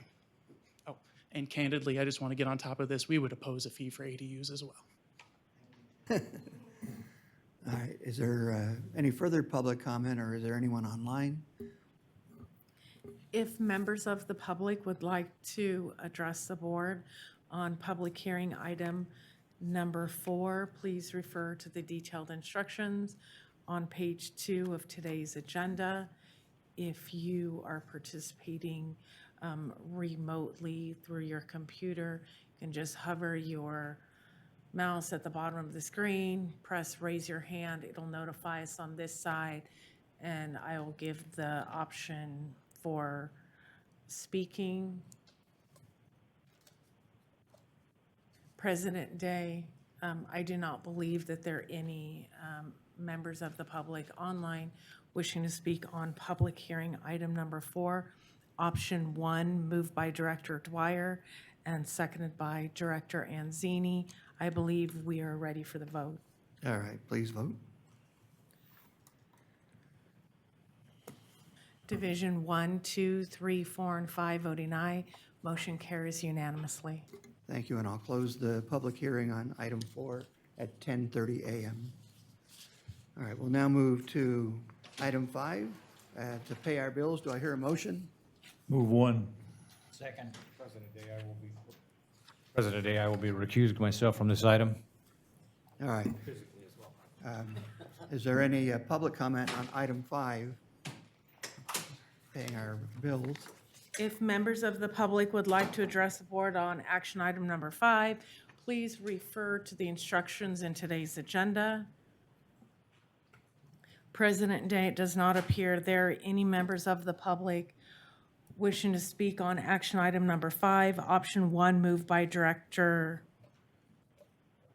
Osborne And seconded by Director Dwyer. and seconded by Director Dwyer, with Camp recusing himself. I Yes. believe we're ready for the vote. All right, please vote. Director Osborne? Division 1, 2, 4, and 5 voting aye. Motion carries. All right, thank you. We'll now move to item 6. Ms. Bandy will be speaking.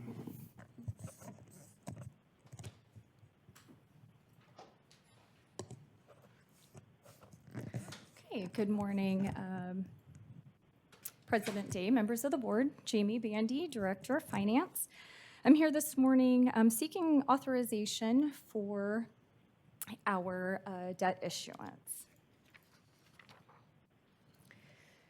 So briefly looking at our previous board actions, late last year, the board did adopt our CIP, our operating budget, as well as our 5-year financial plan. And then earlier this year in April, the board adopted a resolution declaring the intent to issue our tax-exempt bonds. Part of this resolution allowed the district to be reimbursed for prior expenditures in the event that we issued the bonds that we are seeking today.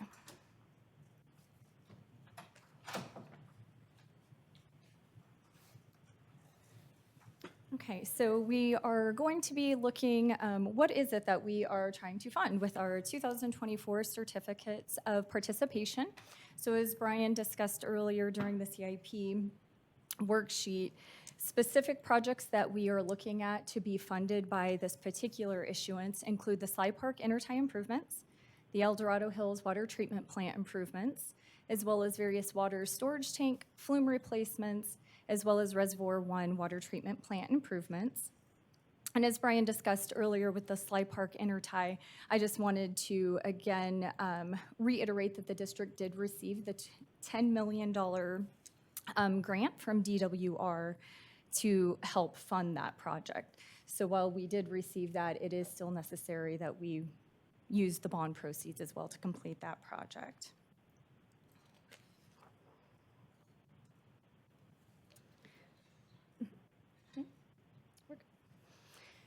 Okay, so looking at, we are talking about the $70 million proceeds that we do need. You will notice that the resolution does reflect a higher issue amount than the 70. We do have a not to exceed amount of $75 million, and this is just to allow for pricing day adjustments. Okay, now we'll take a look at some of the numbers. So essentially what we're looking at here are just our current market conditions, and current estimates show that the district can issue about $64 million in bonds with a $6.5 million premium netting that $70 million. And then that's the source of our proceeds, and then the uses, again, will be for the projects that we just discussed, as well as any finance charges that are related to the issuance. Do we know, ballpark, obviously, well, that was the next question, but the, what the market is currently? This is our most current estimate to date. Our next slide will actually look at the scheduling. Okay, yeah. But percentage-wise, when you, This reflects- 6.5 is not that percent. Nope, this reflects a 5% interest Okay, rate currently okay, on the yeah. bonds.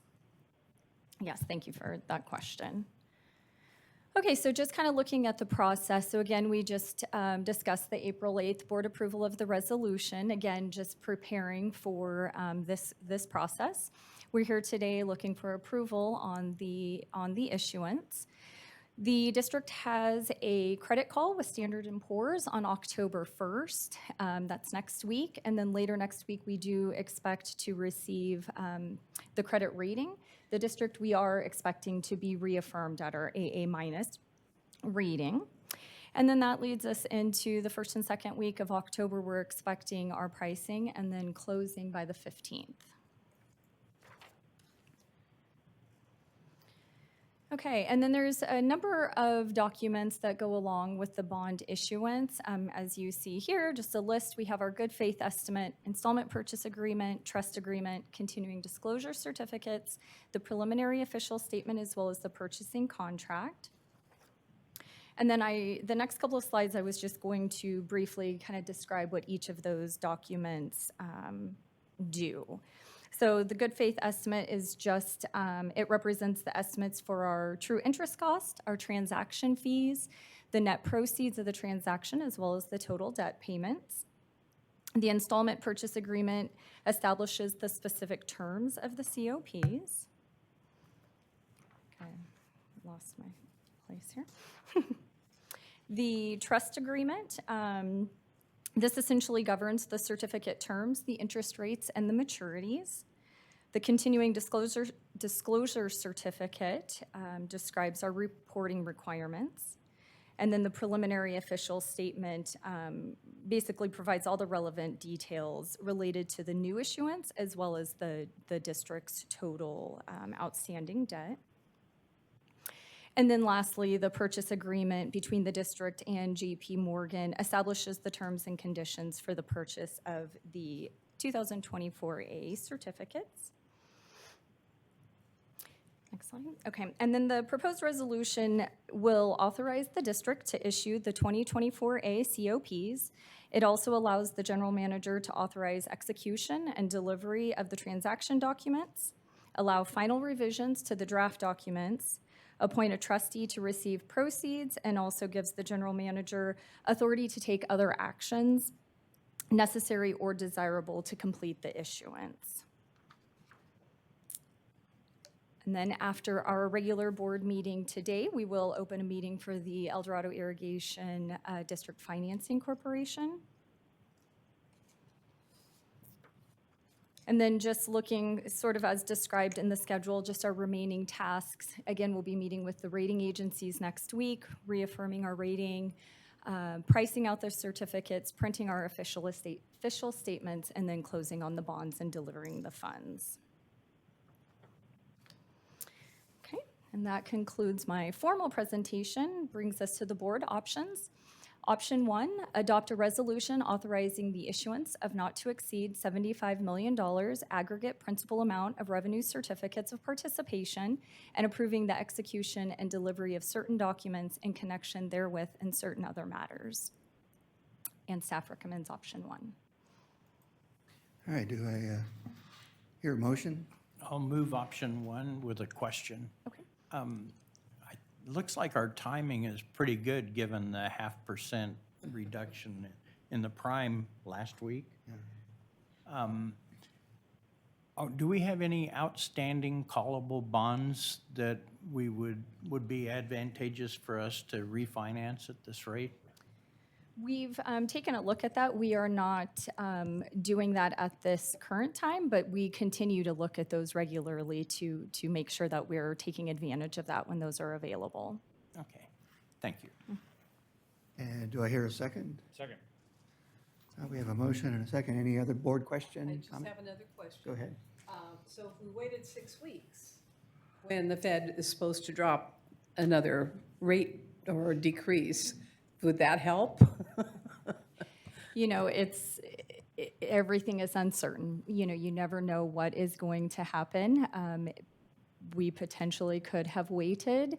I think there's a couple of factors, whether the market really does change at that time, also looking at the district's needs, our financial plan, our budgeting period, our projects. You know, as we talked about the Slide Park Intertie, we know that we've already started on that project, and issuing this bond issuance is very important for that project as well as the others. You know, the markets may have already priced in that anticipation of additional cut. Yes, so am I. Yeah, I think we all are looking forward to that. All right, George?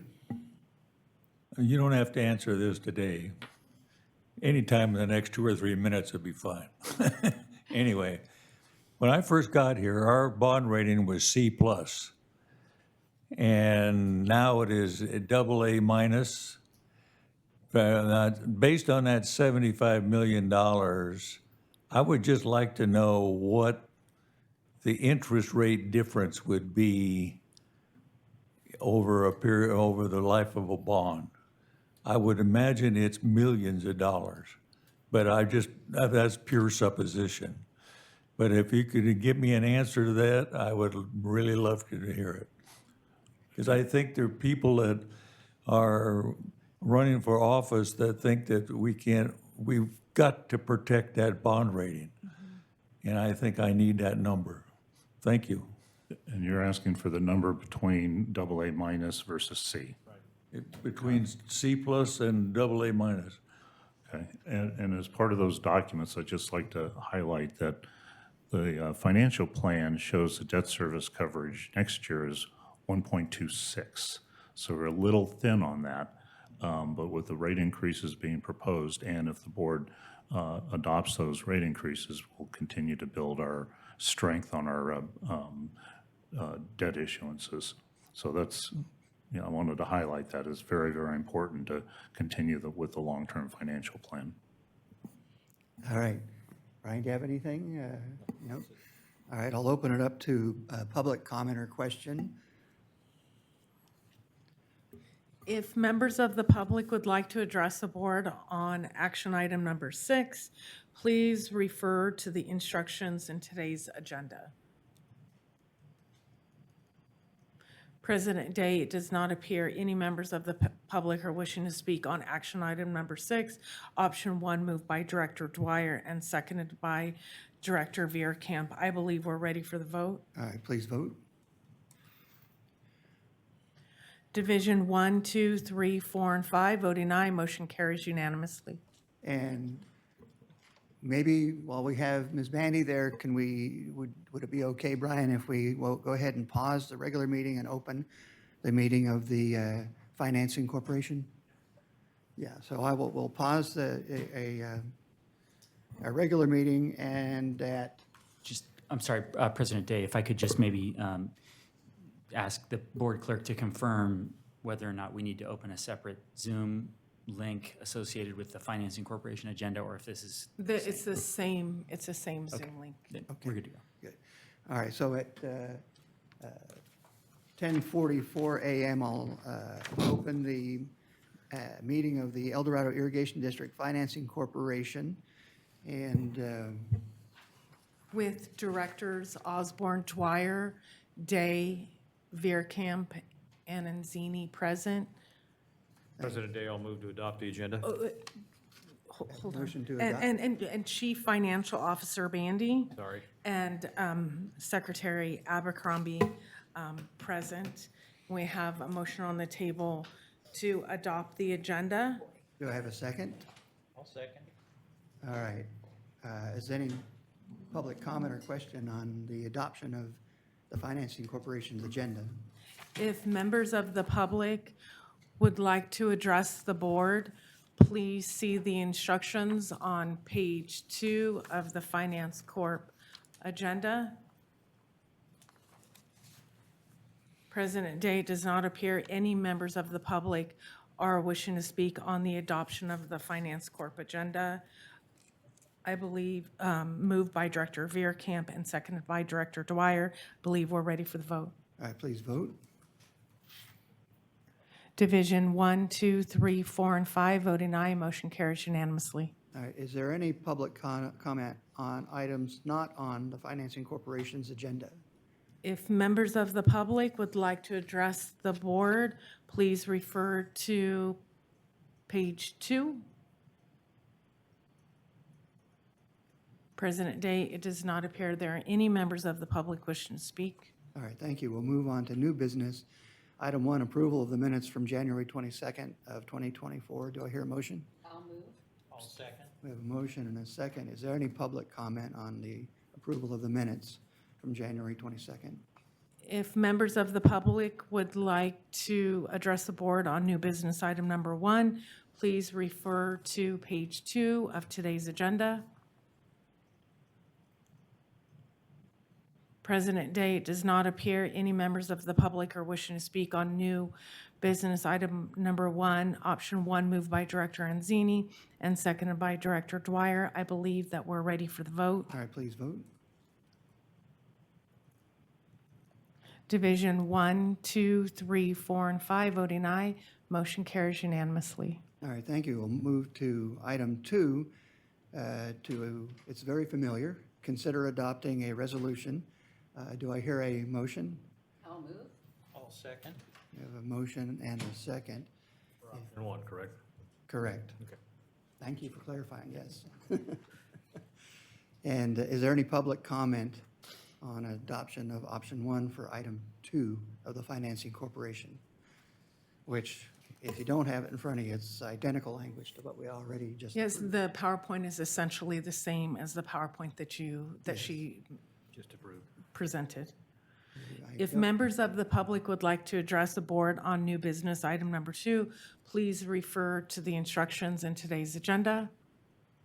Actually, for the record, I'm just going to state the option. Option 1, adopt a resolution authorizing the execution and delivery of not to exceed 75 million aggregate principal amount revenue certificates of participation and approving the execution and delivery of certain documents in connection therewith and certain other matters. Option 1 was moved by Director Anzini and seconded by Director Dwyer, and it does not appear any members of the public are wishing to speak. I believe we're ready for the vote. All right, please vote. Division 1, 2, 3, 4, and 5 are voting aye. Motion carries unanimously. Thank you. And Jennifer, do we need to make a statement about compensation? Yes. For the record,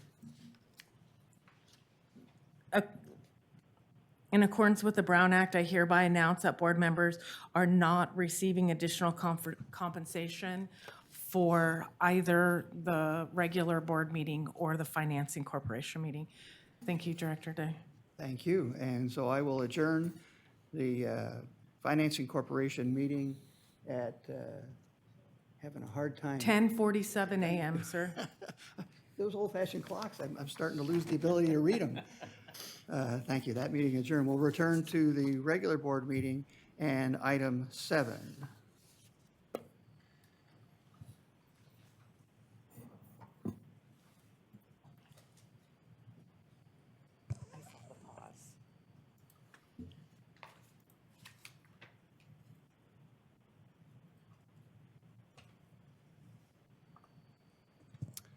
Good morning, Board. Patrick Wilson, Drinking Water Operations Manager, here today to present the El Dorado Hills Raw Water A-Side Pump Procurement Contract. Next slide.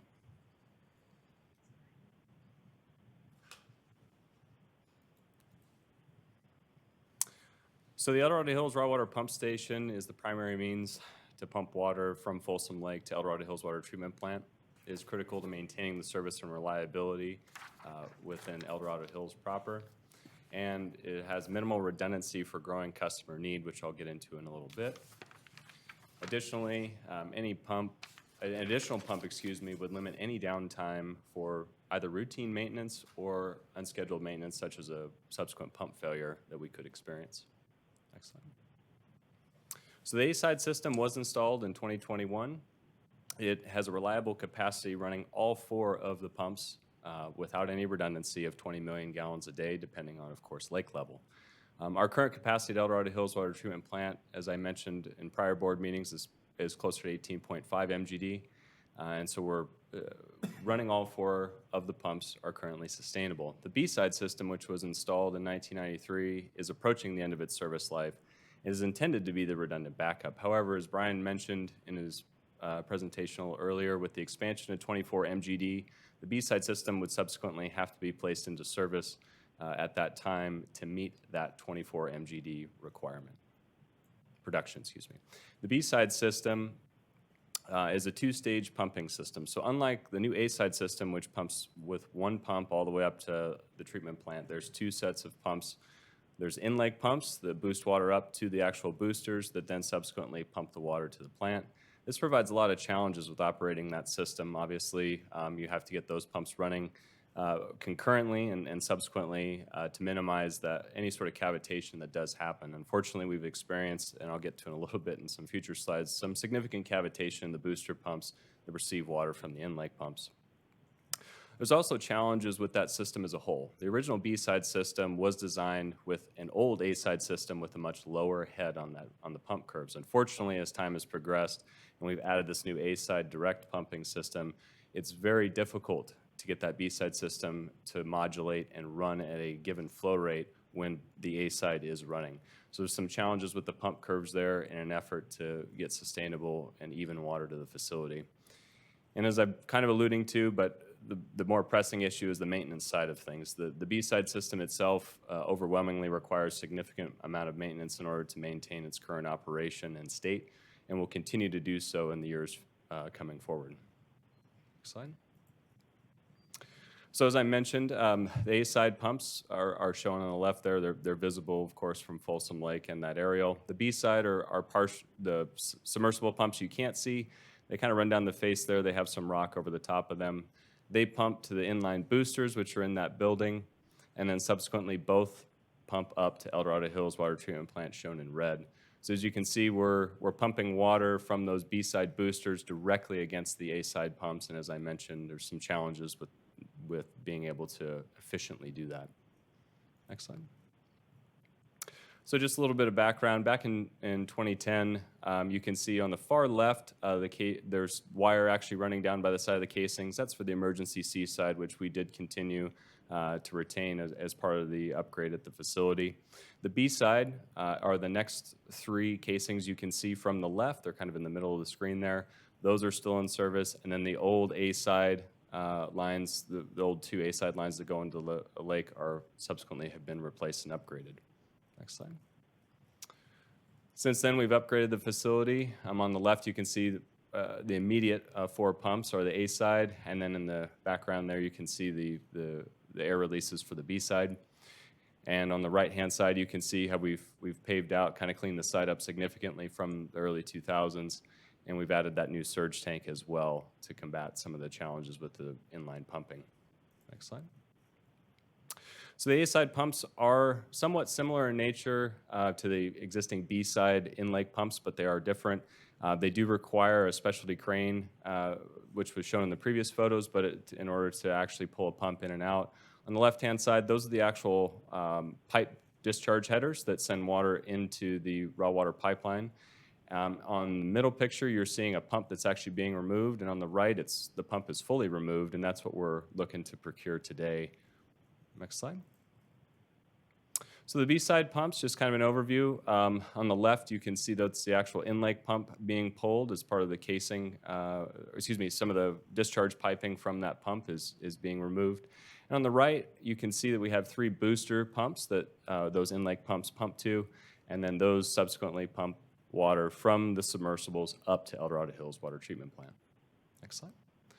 Some of the challenges that we've experienced with the B-side have been, unfortunately, pretty catastrophic. On the left, that's an in-lake pump that had a main bearing failure that completely sheared and was unrebuildable. On the right, we have struggled over the years and continue to do so with maintenance of minimizing gasket and seal failures on those pumps. We've experienced a significant amount of failures over the years, requiring a full shutdown of the individual pump in order to replace the seals. And in the middle, lower there, is showing the seal replacement and realignment that's going on to actually set those seals accurately. So, as the board may remember, the ultimate plan is to replace the B-side system with 3 new A-side pumps in the future. Procuring an additional A-side pump now would allow us the ability to replace the pump to have the replacement pump on site in the event of any failure. We reached out to the manufacturer in the event that any one of those A-side pumps does have an issue right now. We're looking at approximately a 26-week lead time from removal to repair to actual installation. And as you can imagine, during the summer, it'd be fairly tepid to be utilizing the B system in solidarity to be able to help make up that difference with the A-side without having that redundant pump. And eventually, as this system does get built out, the pump that we would procure today would be integrated into the new A-side system. In fact, to be the first pump that we would install when that upgrade does occur. Just to give you some background, we did have an on-site B-side pump submersible that was on-site for the better part of 15 years.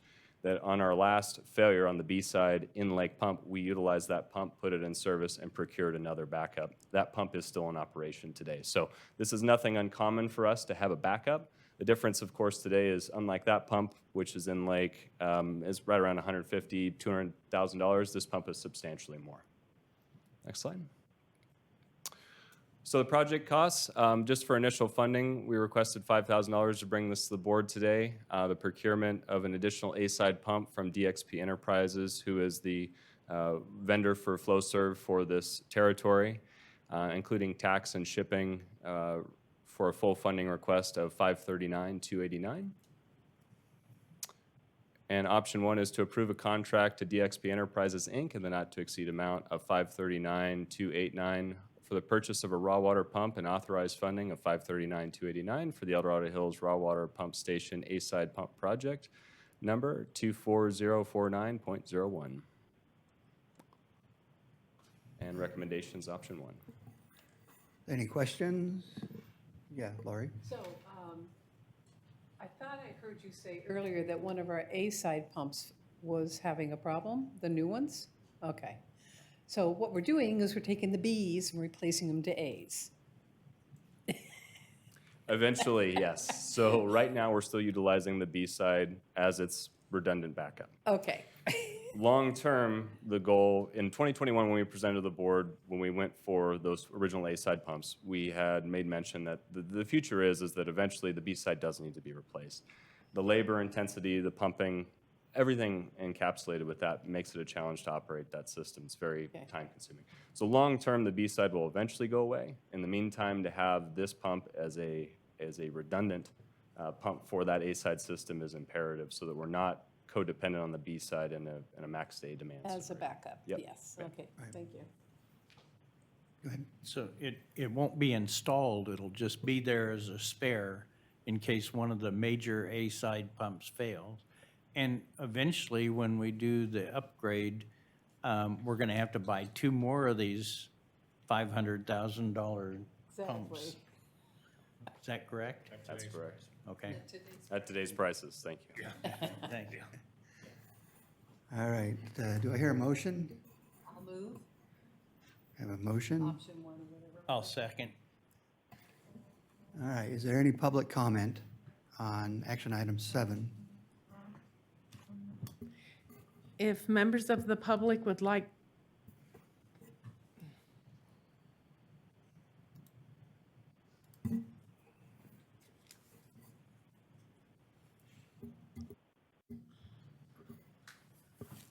Mr. Lovell, you should be ready. Thank you.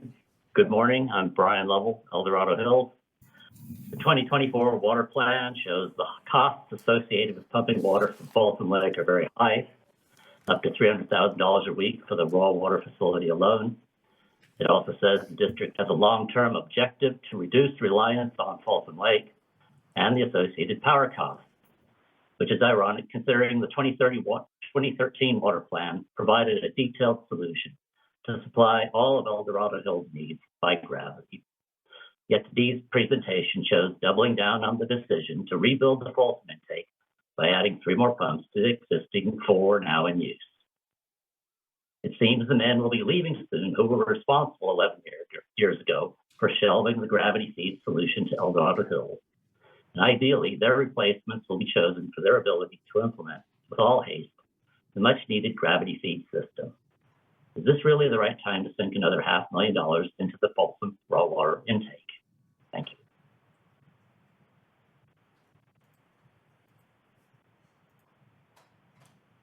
Did we lose a connection, or are you done, Brian? No, he said thank you. Oh, okay, I'm sorry. All right, thank you very much. Wait, that's correct, Mr. Lovell. I believe he said thank you and he stopped speaking. So if he's not done, then he could raise his hand again. But I believe he said thank you. Okay. All right, Are there any if there are any additional members of the public that wish to speak, please refer to the detailed instructions on page 2 of today's agenda.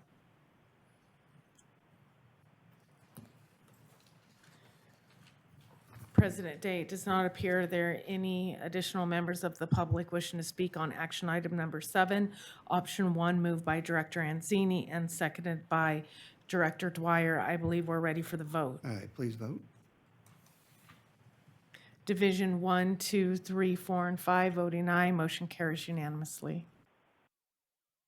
Thank you. We'll now be pausing the meeting and going to closed session.